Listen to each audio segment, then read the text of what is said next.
my name is Emma and welcome to my channel.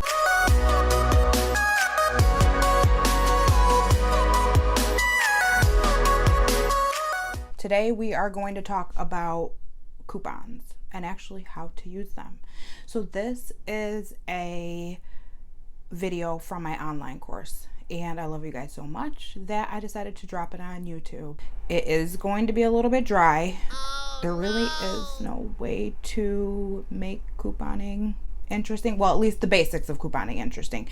Couponing can be, but once you learn how to do it, that's the fun part. Once you start saving money, that is the fun part. So with that being said, we are going to get into the video right now.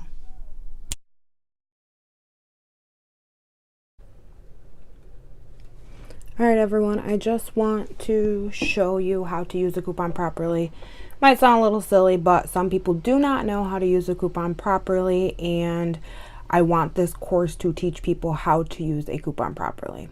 So the first thing that you will notice is that the coupon itself says save $1 off of 2 Suave body washes. And if you look a little bit below that, it says excludes trial and travel sizes. So in order to use this particular coupon, you are going to have to buy 2. Because if you look at the coupon, it shows you that in order to save $1, you have to buy 2 Suave body wash products. The next thing is that it excludes trial and travel sizes. Now you can get basically any size you want as long as it is not trial and travel sizes. Another thing that I wanted people to really be aware of is the quantity right here. You cannot buy 1 of these items and use this coupon.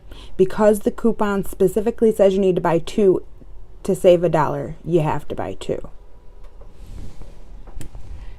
It's really important just to make sure that you are satisfying the coupon. So in order to save $1, you have to buy 2 Suave body washes, and that's basically it. It really is that simple, but some people don't get that it tells you exactly how many you could buy. If this coupon said save $1 when you buy 1, then you would only buy 1, but this particular coupon says in order to save $1, you have to buy 2. And then, you know, it just excludes trial and travel sizes. Sometimes specific coupons will say excludes sizes smaller than 4.6 ounces. So what you do is just look on the bottle and see what size it is. If it satisfies the coupon, if it's larger than what the coupon says, and you buy the 1 or 2 that the coupon says, then you're fine. Just basically, if you take nothing out of this video, I want you to understand that you need to get the quantity that's on the coupon and make sure you read the size restrictions or the little stuff in the parentheses down here. That wasn't that bad, right? So with that being said, don't forget to subscribe to my channel and hit that little notification bell. That will give you all the information on when I put a new video up, and you'll never have to worry about missing any coupon information again. Thank you guys, and I'll see you later. Bye bye. See you in the next video.